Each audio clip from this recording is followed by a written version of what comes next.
This video is very specific to helping women in fat loss, weight loss, performance and fitness results all around, because it's really important to realise that a woman's physiology is a lot different to a male's, and that's really going to affect how the process to achieving fitness results can occur.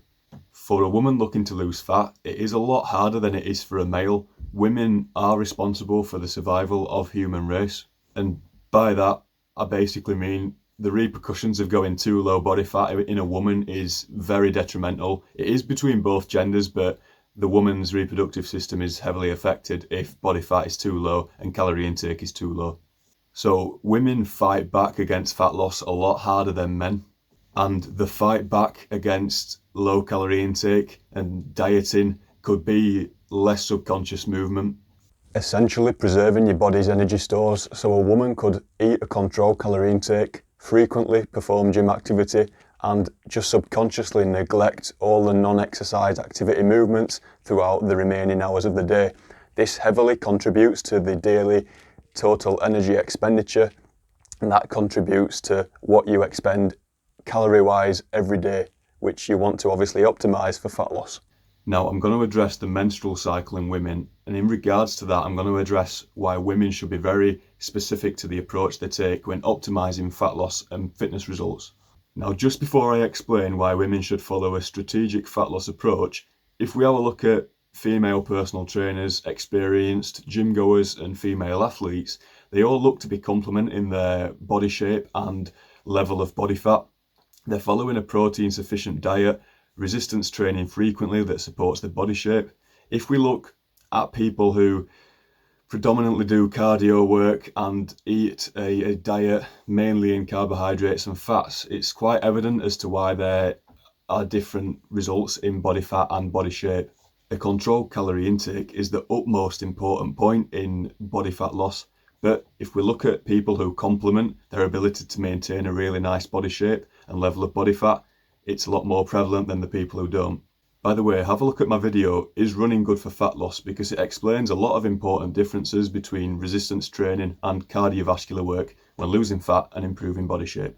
So now let's get into the menstrual cycle. The predominant difference between a male and a female is that a male has 10 to 30 times more testosterone. That's our reproductive sex hormone. In a woman, estrogen and progesterone are the two main dominant sex hormones. So this is the menstrual cycle. Average cycle lasts around 28 days, but for things like PCOS, it could be around 34 days, and not everyone is specifically 28 days. It does vary. This is just a very bog standard example. The menstrual cycle is the period between one menstruation and the next. Within the first 2 weeks of an average menstrual cycle, estrogen is the most dominant hormone. This is in the follicular phase where you will notice a rise in this hormone. What this does is improves insulin sensitivity, reduces muscle soreness, and it decreases appetite to some extent. Women would love to be in this physiological state year-round or lifelong, but unfortunately that's not the case, and for men it's quite a blessing to not have to deal with that. So women will probably have around 3 days where they're most fertile around the 14-day mark. For example, if your cycle's 35 days, it might be day 20, 21, 22. It's very different across women. Now, after ovulation, estrogen starts to decline, and as you enter the luteal phase of your cycle, from, for example, day 15, 16, then progesterone starts to increase and hormones essentially swap over. There's a little rise within estrogen midway through, around week 3, for example, and then obviously you go towards menstruation. Now, in this phase, it's very important that women should understand that a lot of things do change. Your metabolic rate will increase during the luteal phase of your cycle by around 100 to 300 calories, but a lot of women overdo this in compensation when progesterone is dominant, because there's a lot of stress prevalent at this time. The body's stressed, it holds on to water for one, which makes your weight increase. But let me get onto that in the next point. The main thing is that progesterone has an effect on hunger and cravings. It's normal and natural to become insulin resistant in this phase, which means you may not handle carbohydrates as well as if you were in your follicular phase of your menstrual cycle. So hopefully you're starting to understand why when estrogen declines, it's countered by progesterone, which in effect causes a dopamine sugar craving response. And the body requires 100 to 300 calories because your basal metabolic rate increases in this period because your body temperature naturally heats up more. Programming in like 3 pieces of fruit, 100-calorie fruit, 3 times in a day could try and give you a lot of damage control in this period to stop any sort of overeating from highly palatable carbs, which could just send you off the rails and really affect your fitness progress. So it pays to be very strategic and aware that in this period your body does require 100 to 300 more calories. 3 pieces of fruit could really help damage control in this time. And however, because the menstrual cycle is very individual to each and every woman, I think it pays to be your own best scientists. A lot of women don't have as bad an experience in the luteal phase as other women, and it pays to be aware that throughout these physiological changes in your menstrual cycle, it pays to be aware of how your body responds and tolerates each and every change. Some women experience minimal change throughout the whole states of the cycle, and then some women are heavily affected, especially around that side of the luteal phase. In the follicular phase, as estrogen is rising, you may notice that your sex drive and workouts are a lot better in the sense of performance, coordination, and the ability to just lift more weight in a better and controlled manner.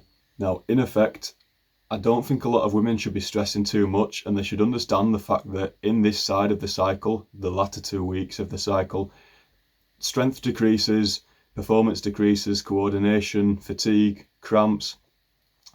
You're actually on your tendon strength. You're not as strong around your tendons in your luteal phase as you are in your follicular phase, where you've got estrogen to support that. Just think it's very important for women to understand that in the different physiological states, you should be quite strategic and just don't put much pressure on yourself if you're heavily affected in this area of your cycle. There's plenty of other things you can do with even cardiovascular exercise if you want to program in more of that work in this phase, but you can use machine supported exercises which will guide your body in the movement, so you've not got to worry too much about stability and coordination. And because it's machine supported, it can help you a bit more in the fatiguing sets as opposed to using free weights. I'd keep free weights and your heavier lifts in this side of your cycle. Now, for women looking to support the training throughout the whole of luteal phase, however much they're affected, it may pay off to prioritise proteins and fats, dial back on carbs, still have them responsibly. Like I say, put in your 3 pieces of fruit, which is upwards of 300 calories, just to help potential sugar cravings and damage control in this area. And it could really pay off so that you could just be really focused in on more hard work in this phase and just damage control in that phase if you're heavily affected. Women looking to start a diet which is a controlled calorie intake paired with exercise training, where would you deem the most sensible and realistic place to start throughout your cycle? It would be here at the start of your follicular phase. You'd get a good understanding of how your body works and you'd have the best experience in the gym. By the time you get towards the luteal phase, you'll understand how to hopefully incorporate the damage control and then ease your way back and just repeat the process. You'd just get off to a really rocky start if you were to start diet gym training at the period where progesterone is going to come and counteract a lot of your fun, to say the least. Now, the final thing I want women to understand about their menstrual cycle is that fat loss and weight loss are 2 different entities. Fat loss is governed by controlled calories throughout time. Weight loss, a lot of things affect weight, like stress, water retention, glycogen. As progesterone is dominant in this phase of your luteal cycle, water and stress, they go hand in hand. When you stress, your body holds on to water. Obviously, it's going to be more prevalent in this time of your cycle. So if you were to take your weight at this time in your cycle and compare that to your first week's weight, your body is in a complete different physiological state because of the hormones. So week 1 of your cycle is different to week 2, to week 3, to week 4. So if you use body weight as a metric for success, compare week 3 of your cycle to week 3 of your following cycle. Compare week 1 to week 1 of the next cycle, because you're in 4 different physiological states. So you want to make sure that your results are accurate to each state that you're in when you take your readings. I personally feel that a lot of women get disheartened regarding their weight when they really need to realise if their body is in a different physiological state, if it is regarding how the menstrual cycle affects your weight. The way you look in the mirror, the way you perform in the gym, photos, how you're feeling internally, these have a much bigger profound effect on how happy you could be with fitness progress. You've just got to realise what is fair when you're tracking your progress. So I hope that's given you a good insight on the menstrual cycle and how to strategically manage fat loss in the typical cycle. I'm definitely not a menstrual cycle expert, and as you could probably imagine, it was quite a tricky one to try record this and get my head around it, but I feel it's very essential for the people that I'm working with in the future. I'm just a PT who's very keen on understanding the bodies of the people that I work with, and that's the menstrual cycle for fat loss.